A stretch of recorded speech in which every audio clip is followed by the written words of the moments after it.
अस्सलाम वालेकुम dear students, कैसे हैं आप सब लोग। उम्मीद है सब लोग ठीक ठाक होंगे और अपनी एग्जाम्स की प्रिपरेशन में बिजी होंगे। आज मैं directly without wasting any time directly हम स्कीम पे जाते हैं। आज मैं आप लोगों को पंजाब बोर्ड की 11th क्लास की मैथमेटिक्स की स्कीम बताने वाली हूँ कि उनके पेपर्स किस तरह से आएंगे और किसके अकॉर्डिंग वो लोग अपनी तैयारी कर सकते हैं और उनकी चैप्टर की स्कीमिंग किस हिसाब से होगी, पेयरिंग कैसे बनेगी और ये अथेंटिक स्कीम है। कोई बार बार नीचे ये ना पूछे कि ये सच है या नहीं है, या अथेंटिक है या नहीं है, या सही है या नहीं है। 100% अथेंटिक है। हमारे पास जो भी डाटा आता है, हमारी कोशिश होती है हम आप लोगों तक फ़ौरन से पहले पहुंचा दें।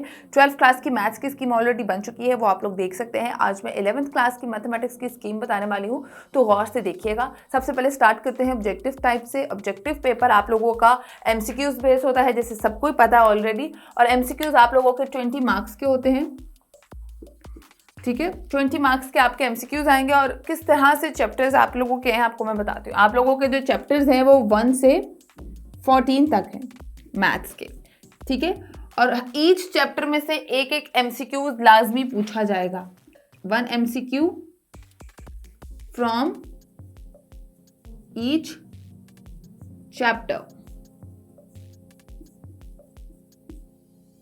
ये हो गई आपकी ऑब्वियस बात कि हर 14 चैप्टर है, तो 14 में से 14 MCQs आप लोगों से हर चैप्टर में से एक पूछे जाएंगे। और आपके 20 मार्क्स का पेपर है और ईच MCQ 1 मार्क का होता है, तो आपके वो कौन से चैप्टर्स हैं जिनमें से 2-2 MCQs पूछे जाएंगे, जो कि आपको उन पे एक्स्ट्रा एफर्ट करनी पड़ेगी, अच्छी तैयारी करनी पड़ेगी। तो जो चैप्टर्स जिनमें से 2-2 MCQs पूछे जाएंगे वो है चैप्टर नंबर 3। चैप्टर्स जिसमें से 2-2 MCQs पूछे जाएंगे वो है chapter number 3, chapter number 4, chapter number 6, chapter number 7, 8 और चैप्टर नंबर 12। इन चैप्टर्स में से आपसे 2 MCQ पूछे जाएंगे, ठीक है। 2-2 MCQ आपसे इन 2 चैप्टर्स में से पूछे जाएंगे। बाकी आप लोग देख सकते हैं कि बाकी सब में से एक एक MCQ आप लोगों के लाजमी आएंगे। 20 मार्क्स का आप लोगों का पेपर बनेगा और इसके अकॉर्डिंग आप लोगों ने अपने MCQs की प्रिपरेशन करनी। चैप्टर नंबर 3, 4, 6, 7, 8 और 12, ठीक है। इसमें से आपके 2-2 MCQs आएंगे, तो इस तरह आपके 20 मार्क्स टोटल बन जाएंगे। ये आपके मैथ्स का ऑब्जेक्टिव पेपर हो गया। नेक्स्ट पेयरिंग स्कीम किस तरह से बनी है और कौन कौन से चैप्टर्स आप लोगों के पेयर अप होकर आप लोगों ने शॉर्ट क्वेश्चन अटेम्प्ट करने हैं। तो अब आते हैं आप लोगों के सब्जेक्टिव पेपर की तरफ। सब्जेक्टिव पेपर आपका स्टार्ट होता है शॉर्ट क्वेश्चन से। क्वेश्चन नंबर 1 आपका MCQs का हो गया, और फिर क्वेश्चन नंबर 2 आपका शॉर्ट क्वेश्चन का हो गया, फिर क्वेश्चन नंबर 3 फिर से शॉर्ट क्वेश्चन से पूछा जाएगा, और ये है क्वेश्चन नंबर 4, वो भी आपसे शॉर्ट क्वेश्चंस का पूछा जाएगा। किस किस हिसाब से आपकी कौन कौन सी पेयरिंग स्कीम बनी है और किस किस चैप्टर में से कितने कितने क्वेश्चन आने हैं वो मैं आपको डिटेल में बताती हूँ। शॉर्ट क्वेश्चन, ईच क्वेश्चन जो होगा वो आपका 2 मार्क्स का होगा। पहले पोर्शन में आपसे 12 सवाल किए जाएंगे, उसमें से आपने एनी 8 अटेम्प्ट करने हैं, ठीक है। उसमें कौन कौन से चैप्टर्स आने मैं आपको बताती हूँ। चैप्टर नंबर 1, 2, 3 और 4, यही चैप्टर्स हैं जो आपके पूछे जाएंगे पहले क्वेश्चन में से, जिसमें से आपने एनी 8 अटेम्प्ट करने हैं। अब आपको बता दूंगा उनसे किस किस चैप्टर में से कितने कितने क्वेश्चन आने हैं। कि चैप्टर नंबर 1 में से आपसे 2 सवाल किए जाएंगे, चैप्टर नंबर 2 में से आपसे 3, चैप्टर नंबर 3 में से आपसे फिर से 3 सवाल, और चैप्टर नंबर 4 में से आपसे 4 सवाल किए जाएंगे। तो 4 + 3 7, 7 + 3 10 और फिर 2 12 क्वेश्चंस हो गए और आपने एनी 8 अटेम्प्ट करने हैं। नेक्स्ट चैप्टर्स की तरफ बढ़ते हैं कि उसमें अब कौन कौन से आप लोगों के चैप्टर्स इंक्लूड होने हैं। तो क्वेश्चन नंबर 3 में आपसे जो शॉर्ट क्वेश्चंस पूछे जाएंगे उसमें कौन कौन से चैप्टर्स आने हैं आपको बता दूं।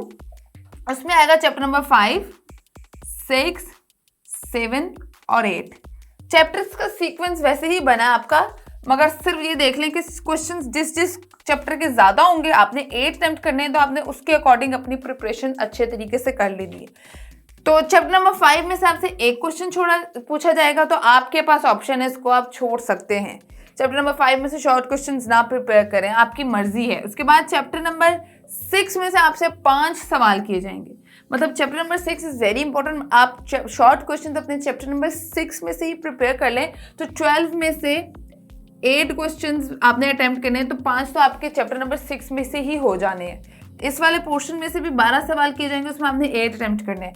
अच्छा, उसके बाद चैप्टर नंबर 7 में से आपसे 3 सवाल और चैप्टर नंबर 8 में से भी आपसे 3 सवाल किए जाएंगे। 3 + 3 6 और 1 7 और 7 + 5 12 आपसे पूछे जाएंगे और 12 में से आपने 8 अटेम्प्ट करने हैं। इसी हिसाब से आप लोगों से सवाल किए जाएंगे। अब देख लें, आप chapter number 6 is very important, आप 6 और 7 ही अच्छे तरीके से प्रिपेयर कर लें तो आप 8 शॉर्ट क्वेश्चन चैप्टर नंबर 6 और 7 में से ही अटेम्प्ट कर सकते हैं। बाकी आप चैप्टर 8 और 5 चॉइस पे छोड़ सकते हैं। अच्छा, जो क्वेश्चन नंबर 4 है, जो आपका प्रोबेबली लास्ट क्वेश्चन है, उसमें आप लोगों को मैं बता दूं कि कौन कौन से चैप्टर्स आने हैं। उसमें आना है आपका चैप्टर नंबर 9, चैप्टर 10, 11, 12, 13 और 14। जो रिमेनिंग आपके टोटल चैप्टर्स होंगे वो इस क्वेश्चन में पूछे जाएंगे। अच्छा, इस क्वेश्चन में आपने एक एक्स्ट्रा क्वेश्चन अटेम्प्ट करना है, मतलब 13 क्वेश्चंस पूछे जाएंगे, आपने उसमें से 9 अटेम्प्ट करने। ठीक है, चैप्टर नंबर 9 में से आपसे 3 सवाल किए जाएंगे, चैप्टर नंबर 10 में से भी आपसे 3 सवाल किए जाएंगे, फिर चैप्टर नंबर 11 में से 1 क्वेश्चन पूछा जाएगा और फिर 12 में से आपसे 3 सवाल किए जाएंगे और 13 में से भी 1 और 14 में से 2। ठीक है, इस तरह आपके नंबर ऑफ क्वेश्चंस बन गए 13 और 13 में से आपने 9 अटेम्प्ट करने हैं। तो आप देख लें कौन सा इंपॉर्टेंट है चैप्टर नंबर। अगर आप 10, 9 और 12 करते हैं तो आपके 9 क्वेश्चंस पूरे हो जाते हैं। बाकी चैप्टर्स आप लोग चॉइस पे छोड़ सकते हैं, it's totally up to you. और अगर आपको मिक्स करके क्वेश्चंस आते हैं तो वेल एंड गुड है, आप लोग आराम से अपने क्वेश्चंस इस तरीके से प्रिपेयर कर सकते हैं। ये हो गया आपकी शॉर्ट क्वेश्चन की बात। नेक्स्ट आप लोगों को बताती हूँ कि लॉन्ग क्वेश्चन कैसे अटेम्प्ट करने हैं और उसकी स्कीमिंग किस हिसाब से बनी है। तो लॉन्ग क्वेश्चन आप लोगों के किस हिसाब से आएंगे मैं आपको डिटेल में बताती हूँ। मैथ्स के लॉन्ग क्वेश्चन आपसे 5 पूछे जाएंगे, 5 में से आपने 3 अटेम्प्ट करने होंगे और ईच क्वेश्चन जो है वो 10 मार्क का होगा और हर क्वेश्चन के 2 पार्ट्स होंगे। मतलब 10 मार्क का एक क्वेश्चन होगा, उसके 2 पार्ट्स होंगे, 2-2 चैप्टर करके आप लोगों की पेयरिंग स्कीम बनेगी और ईच पार्ट के 5 मार्क्स होंगे। समझ रही है मेरी बात? तो पहले आपको बताती हूँ कि क्वेश्चन आप लोगों के कौन कौन से आने हैं और किस किस हिसाब से आने हैं, उसके बाद हम मार्क्स की तरफ आते हैं। तो क्वेश्चन नंबर 5 से ही स्टार्ट होगा क्योंकि क्वेश्चन नंबर 2, 3, 4 आप लोगों की शॉर्ट क्वेश्चन का है और क्वेश्चन नंबर 1 जो है आपके MCQs को कंसीडर किया जाता है। तो अभी बताती हूँ आपको कि आपके जो क्वेश्चन नंबर 5 है, मतलब जो लॉन्ग क्वेश्चन नंबर 1 है, उसमें कौन कौन से चैप्टर की पेयरिंग बनी है। उसमें है आपका चैप्टर नंबर 3 और चैप्टर नंबर 4। फिर नेक्स्ट क्वेश्चन में है आपका चैप्टर नंबर 5 और चैप्टर नंबर 7। फिर उससे अगले क्वेश्चन में है आपका चैप्टर नंबर 6 और चैप्टर नंबर 8। और फिर चौथे क्वेश्चन में आपका है चैप्टर नंबर 9 और चैप्टर नंबर 10। उसके बाद लास्ट क्वेश्चन में आपसे सवाल किए जाएंगे चैप्टर नंबर 12 और चैप्टर नंबर 13 में से।